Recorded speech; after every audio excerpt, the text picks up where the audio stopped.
শিশুসকলৰ স্বাস্থ্যৰ সন্দৰ্ভত গুৰুত্বপূৰ্ণ সিদ্ধান্ত গ্ৰহণ কৰিছে এবাৰ ৰাজ্য চৰকাৰে। আপোনাৰ শিশুটি আপোনাৰ সন্তান যদি হৃদৰোগত আক্ৰান্ত হৈছে অথবা থেলাছেমিয়াত আক্ৰান্ত হৈছে তেন্তে চিকিৎসা ব্যয়ৰ বাবে আপুনি এতিয়া চিন্তা কৰাৰ প্ৰয়োজন নাই, কিয়নো এতিয়াৰ পৰা ৰাজ্য চৰকাৰে সকলো বিনামূলীয়াকৈ ব্যয় কৰিব, সকলো ক্ষয়ক্ষতি দিব বুলি জনাইছে। এই মুহূৰ্তত আমি সবিস্তাৰে খবৰৰ সবিশেষ লৈ আনিছো। স্বাস্থ্য খণ্ডৰ এটা ডাঙৰ খবৰ এই মুহূৰ্তত লৈ আনিছো।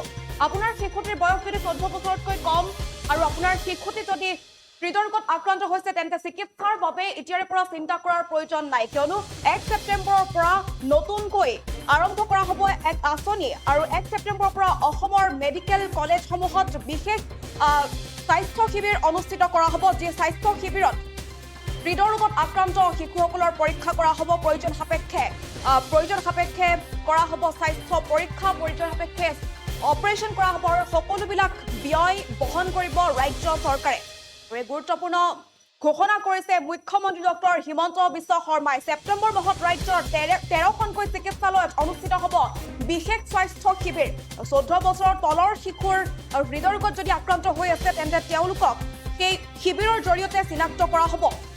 হৃদৰোগত আক্ৰান্ত শিশুসকলক উন্নত চিকিৎসাৰ বাবে বেংগালুৰু অথবা চেন্নাইত বিনামূলীয়াকৈ প্ৰয়োজন সাপেক্ষে অস্ত্ৰোপচাৰ কৰাৰ সুবিধাও ৰাজ্য চৰকাৰে প্ৰদান কৰাৰ কথা ঘোষণা কৰিছে। গুৰুত্বপূৰ্ণ খবৰ বুলি ক'ব লাগিব। বৰ্তমানলৈকে 11,000 শিশুক এনেধৰণে বিনামূলীয়াকৈ অস্ত্ৰোপচাৰ আৰু চিকিৎসা কৰা হৈছে বুলি জনাইছে মুখ্যমন্ত্ৰীগৰাকীয়ে।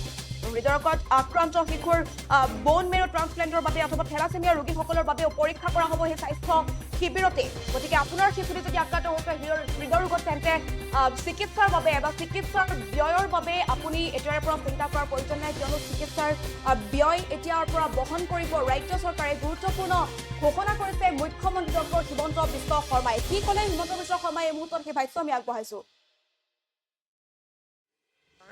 সম্পূৰ্ণ দায়িত্ব ৰাজ্য চৰকাৰে গ্ৰহণ কৰিব। 1 ছেপ্টেম্বৰৰ পৰা অসমৰ 13খন মেডিকেল কলেজতে এটা বিশেষ মেডিকেল কেম্প অনুষ্ঠিত হ'ব। কি বিশেষ মেডিকেল কেম্প?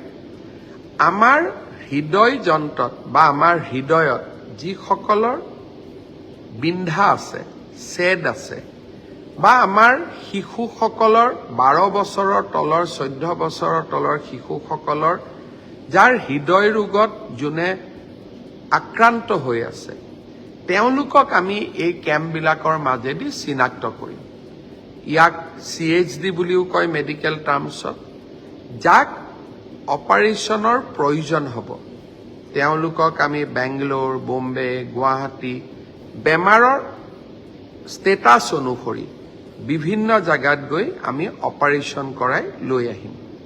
বৰ্তমানলৈকে আমি 11,000 শিশুক অপাৰেশ্যন কৰাইছোঁ। 11,000 শিশুক। পেপাৰে পত্ৰ এইবোৰ কথা নিলিখে, সাংবাদিকসকলে এইবিলাক কথা লিখি বেয়া পায়। 11,000 শিশুক অসম চৰকাৰে হৃদয় ৰোগৰ অস্ত্ৰোপচাৰ বিনামূলীয়াকৈ কৰি দিছে। এতিয়া আমি 1 ছেপ্টেম্বৰৰ পৰা আৰু এটা মেডিকেল কেম্প কৰিম। আপোনালোকৰ ঘৰৰ কাষৰ, গাঁৱৰ কাষৰ কোনোবা যদি শিশু 14 বছৰৰ তলৰ শিশু হৃদয় ৰোগত আক্ৰান্ত হৈ আছে, অসমৰ মেডিকেল কলেজসমূহত আপোনালোকে লৈ আহিব আৰু এবাৰ মেডিকেল কলেজত অনাৰ পিছত তেওঁলোকৰ চিকিৎসাৰ সম্পূৰ্ণ দায়িত্ব ৰাজ্য চৰকাৰে গ্ৰহণ কৰিব। ইয়াৰ লগত এইবাৰ প্ৰথমবাৰৰ বাবে আমি বন মেৰু ট্ৰান্সপ্লাণ্ট অৰ্থাৎ হৃদয় ৰোগৰ উপৰিও আমাৰ মাজত থেলাছেমিয়াৰ কিছুমান পেচেণ্ট আছে। থেলাছেমিয়া ৰোগটো নিৰাময় কৰিব পাৰি যদি আমি বন মেৰু ট্ৰান্সপ্লাণ্ট কৰোঁ। এইবাৰ 1 ছেপ্টেম্বৰৰ পৰা হ'বলগীয়া মেডিকেল কেম্পসমূহত আমি বন মেৰু প্ৰয়োজন নেকি, ট্ৰান্সপ্লাণ্ট প্ৰয়োজনীয় নেকি তাৰ বাবে থেলাছেমিয়া ৰোগীসকলকো পৰীক্ষা কৰিম। হৃদয় ৰোগত আক্ৰান্ত থেলাছেমিয়া ৰোগীসকলক আপোনালোকে অসমৰ 13খন মেডিকেল কলেজতে লৈ আহিব পাৰিব আৰু তাৰ পিছত আমি তেওঁলোকৰ চিকিৎসা ব্যৱস্থা কৰিম। 1 ছেপ্টেম্বৰৰ পৰা অসমৰ 13খন মেডিকেল কলেজতে এটা বিশেষ মেডিকেল কেম্প অনুষ্ঠিত হ'ব। কি বিশেষ মেডিকেল কেম্প? আমাৰ হৃদয় যন্ত্ৰত বা আমাৰ হৃদয়ত যিসকলৰ বিন্ধা আছে, ছেদ আছে বা আমাৰ শিশুসকলৰ 12 বছৰৰ তলৰ 14 বছৰৰ তলৰ শিশুসকলৰ যাৰ হৃদয় ৰোগত যোনে আক্ৰান্ত হৈ আছে তেওঁলোকক আমি এই কেম্পবিলাকৰ মাজেদি চিনাক্ত কৰিম। ইয়াক CHD বুলিও কয় মেডিকেল টাৰ্মছত। যাক অপাৰেশ্যনৰ প্ৰয়োজন হ'ব তেওঁলোকক আমি বেংগলোৰ, বোম্বে, গুৱাহাটী বেমাৰৰ ষ্টেটাছ অনুসৰি বিভিন্ন জাগাত গৈ আমি অপাৰেশ্যন কৰাই লৈ আহিম। বৰ্তমানলৈকে আমি 11,000 শিশুক অপাৰেশ্যন কৰাইছোঁ। 11,000 শিশুক হৃদয় ৰোগৰ অস্ত্ৰোপচাৰ বিনামূলীয়াকৈ কৰি দিছে।